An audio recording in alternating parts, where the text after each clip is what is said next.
Hey, what's going on, Trojan family? Welcome to the USC LAFB show here on the LAFB network. We are Los Angeles Sports, and this is your daily dose of USC football news. Been a while, missed you guys. I had teased it on the last video. Took a 2-week-long cross-country road trip with the family. Not that maybe you guys don't care, but just quickly, we went from LA to Zion, Campton, Zion, then drove up to Yellowstone. Campton, Yellowstone, absolutely beautiful. Then drove over to South Dakota and camped a night at Mount Rushmore. Then from there, went to my grandparents' lake place in Minnesota, spent the week there with a bunch of family. From there, drove down to Omaha to visit the #1 zoo in the United States. If you have never been, I didn't even know it existed. I just assumed San Diego had the #1 zoo, but Omaha's claim is the #1 zoo, and it lives up to the bill. Pretty awesome. From Omaha, went to my folks' place in Denver for a night, and then last night at 1 a.m., parked our Jeep back here in Los Angeles, and right away I was like, I got to get back on the mic, talk to my Trojan family. So hope everyone's been great. A little bit of news happened. Luckily for me, it was a quieter 11, 12 days. It started off really noisy, or should I say with a big stream of news, and I haven't even got to talk about it. I won't spend a ton of time on today's video, but Luke Wafel, as you all know, officially a USC Trojan. Huge commitment. I was en route with no service. I have T-Mobile, and T-Mobile I think is one of the top carriers out there. For sure in LA, I've never had any issue, but I don't think you'd have an issue with any carrier here in Los Angeles. But in middle of America, or at least in national park country, no service anywhere. So I was having trouble just even staying up on updates. So I was in the middle of driving from Zion to Yellowstone. Or let me start with this.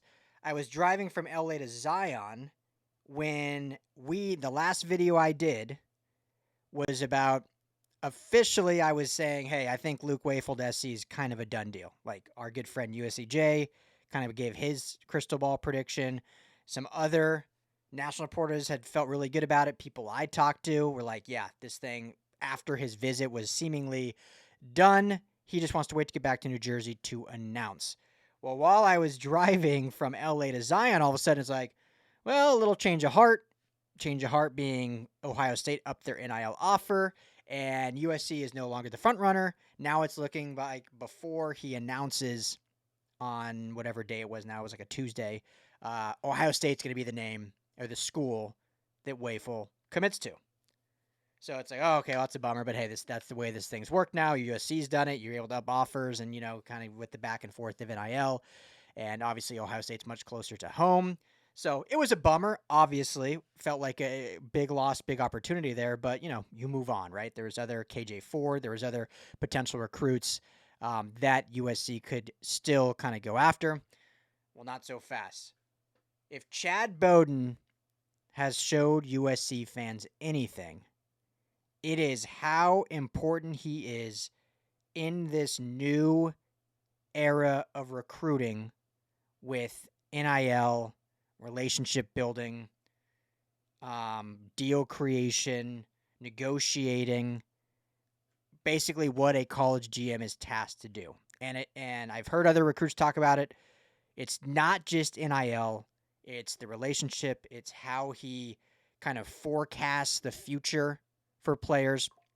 But anyway, so it seemed like waking up in Zion after a windy night of no sleep that, okay, here in a few hours, Wafel would be announcing his commitment to Ohio State. Well, Chad Bowden clearly was like, nah, not on my watch.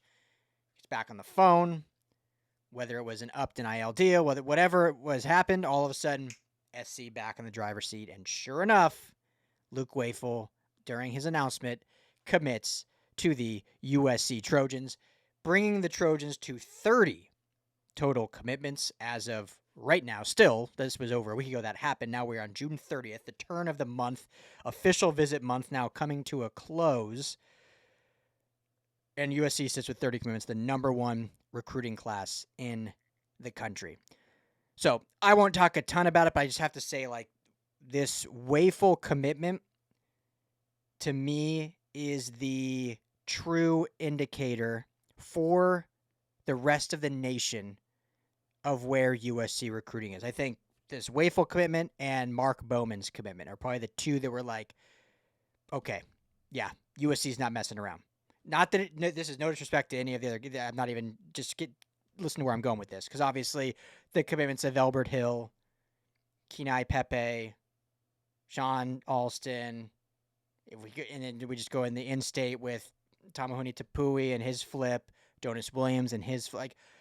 All those show USC, but the two of Mark Bowman and Luke Wafel, I think, are the two biggest indicators to the nation, not necessarily maybe to USC fans, but to the nation of like, oh, yeah, USC, not only are they back in terms of recruiting, but they may be the toughest NIL arm in college football, because both those two guys were really not on the radar for USC, at least in terms of national recruiters and insiders, until late in their commitment process, right? USC kind of came, like Bowman was all SEC, Texas or Georgia. Obviously Oregon and others were lurking, but that was kind of Bowman's like, yeah, that's going to be a Texas or Georgia guy. Wafel was Ohio State or Penn State, with also, the usual suspects, Texas and others lurking. Then USC kind of comes into the fold and is like, okay, yeah, USC is making a little push. Their coaches are building relationship.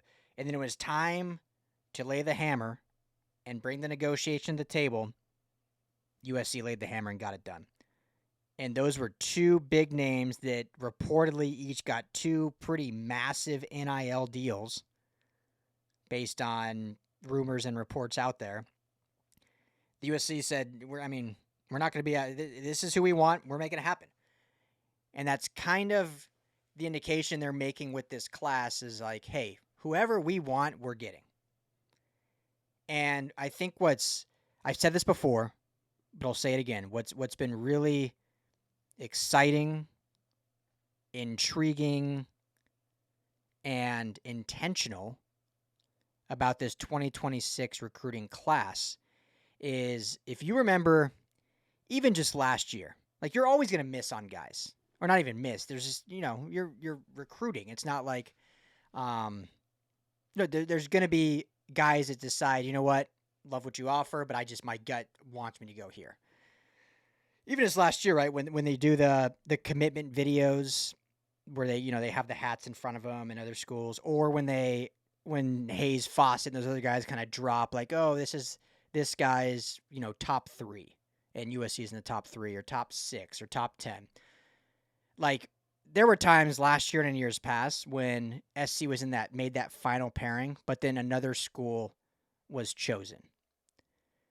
Now, there have still been times this year where guys like Hayes Fawcett has put out on his graphic, like, oh, this player chose Georgia over Texas and USC and yada yada. Like, he still put that out there, but based on everything we've kind of been following and reporting, is much more so this year, it's been USC's decision, kind of, if they're signing a guy or if they're moving on. Like, usually if USC is in the final 3 for a guy and then ends up not choosing USC, it's pretty much been because USC says, you know what, we're going in a different direction. Or maybe they just, behind the scenes, kind of were like, you know what, this isn't going to work. But it was never, I'm trying to say, it was never like where there was 3 choices and the guy just said, you know what, I'm choosing this other school. It was usually the negotiation. USC was involved in the decision, like, yeah, you know what, go for a different school. We're going to go in a different direction.